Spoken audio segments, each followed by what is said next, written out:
بسم اللہ الرحمن الرحیم۔ ناظرین کرام، آج آپ کی خدمت میں بنی اسرائیل کے ایک عابد کا واقعہ پیش ہے۔ بنی اسرائیل میں ایک بہت عابد شخص تھا جس نے اپنی بیوی بچوں کو چھوڑ کر رہبانیت اختیار کر لی اور سمندر کی ایک چٹان پر چھپر بنا کر اللہ کی عبادت میں مصروف ہو گیا۔ شریعت محمدی صلی اللہ علیہ وآلہ وسلم میں رہبانیت اختیار کرنا جائز نہیں ہے، سابقہ امتوں میں یہ جائز تھا۔ اللہ تعالیٰ نے اس کے کھانے پینے کے لیے چٹان پر یہ انتظام کیا کہ وہاں پانی کا ایک چشمہ نکل آیا، اس سے ٹھنڈا پانی ملنے لگا، اور وہیں اللہ تعالیٰ نے ایک انار کا درخت بھی اگا دیا جس سے بڑے بڑے انار اس کو ملنے لگے۔ وہ روزانہ ایک انار کھاتا اور ایک گلاس پانی پی لیتا اور سارا دن ساری رات عبادت میں مصروف رہتا۔ اس شخص نے 500 سال کا عرصہ اسی طرح گزار دیا۔ جب اس کے انتقال کا وقت آیا تو اس نے اللہ تعالیٰ سے دعا مانگی کہ اللہ، میری ساری زندگی تیری عبادت میں گزری ہے، اب میرا آخری وقت آن پہنچا ہے۔ میری خواہش ہے کہ جب میں مروں، مجھے موت آئے تو سجدے کی حالت میں ہوں،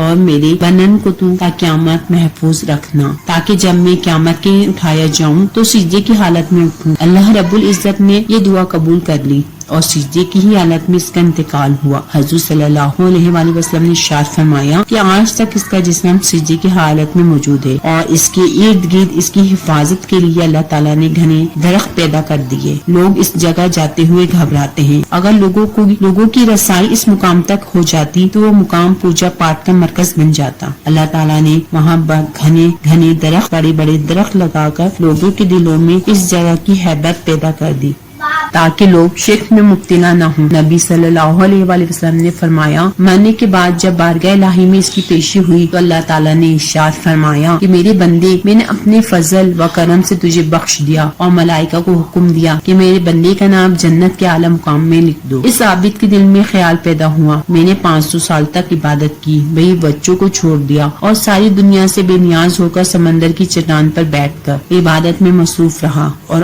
آج اللہ تعالیٰ فرماتے ہیں ہم نے تمہیں بخش دیا تو میری وہ عبادت کہاں گئی؟ کم از کم میری دل جوئی کے لیے ہی کہہ دیتے کہ تمہاری نمازوں، تیرے روزوں، تیرے ذکر فکر کی بدولت تجھے بخش دیا، گویا میری عبادت بیکار ہو گئی۔ اللہ رب العزت نے جو دلوں کا حال جانتا ہے، اس نے فرشتوں کو حکم دیا بجائے اس کو جنت کی طرف لے جانے کے اس کو جہنم کی طرف لے جاؤ، لیکن اسے جہنم میں داخل مت کرنا، بلکہ جہنم سے 500 میل کا فاصلے پر رکھو جہاں اسے جہنم کی تپش شدت سے محسوس ہو۔ فرشتوں نے حکم کی تعمیل کی اور اسے وہاں پہنچا دیا۔ ایک دم جو اسے جہنم کی تپش محسوس ہوئی تو بلبلا اٹھا اور پیاس پکارنا شروع کر دیا۔ جہنم سے اتنی دوری کے باوجود اسے ایسی پیاس لگی کہ پورا جسم خشک کانٹا ہو گیا۔ اسی اثنا میں ایک ہاتھ نمودار ہوا جس میں ٹھنڈے پانی کا ایک کٹورا تھا۔ یہ عابد دوڑا کہ اللہ کے بندے، پانی مجھے پلانا، پیاس کی شدت نے مجھے بے حال کر دیا ہے۔ وہ ہاتھ پیچھے ہٹ گیا، آواز آئی، یہ پانی تجھے مل جائے گا مگر اس کی قیمت ہے۔ عابد نے کہا، کیا قیمت ہے؟ جو اب ملا، جواب ملا، 500 سال کی عبادت۔ عابد نے کہا، پھر مجھے پانی پلا دو، میری 500 سال کی عبادت لے لو، یہ بڑے خالص عبادت ہے۔ عبادت دے کر ایک کٹورا پانی حاصل کر لیا۔ جب پانی پینے کے بعد جان میں جان آئی تو اللہ رب العزت نے فرشتوں سے کہا، اسے واپس لاؤ۔ اللہ رب العزت نے فرمایا، اے میرے بندے، اب 500 سال کی عبادت تو نے ایک کٹورا پانی کے بدلے لے لی، مگر دنیا میں جو 500 سال تک چشمے کا پانی ٹھنڈا پیا، اس کا کیا حساب دے گا؟ میں نے جو انار کا درخت لگایا تھا اس کا حساب دے، میں نے جو تیری ہوا میں سانس لیے تھے اس کا حساب دے، ہم نے تجھے صحت دی، تندرستی دی، ہمت دی، حوصلہ دیا، اس کا حساب دے۔ اگر 500 سال عبادت کی ہے تو اس کے لیے ہم نے ہی تجھے ہمت طاقت دی، ہم نے ہی تجھے توفیق دی، ہم نے ہی تیرا ارادہ بنایا، ہم نے ہی تجھے اس کا بدلہ چاہتا ہے تو تو نے کیا اس کی توفیق ہم نے دی؟ تو کیا جانتا ہے کہ تیری عبادت کے بدلے یہ تجھے دی جا رہی ہے؟ بلکہ اگر ہم توفیق نہ دیتے تو کیا عبادت کر پاتا ان سالوں میں؟